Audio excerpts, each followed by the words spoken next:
Good afternoon, welcome. This is Jamb here. 2016 government pass question. Question number 3 says, how many states were created in Nigeria in 1976?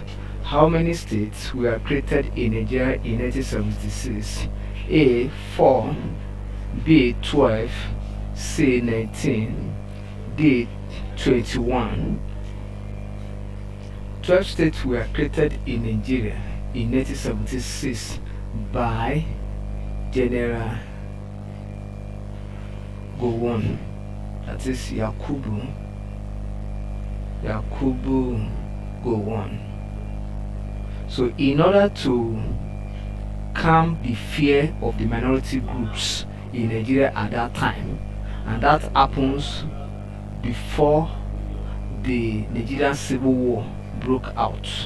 So, and that was 1967 by Gowon. So option B is correct. Thank you, and ensure you subscribe for more videos.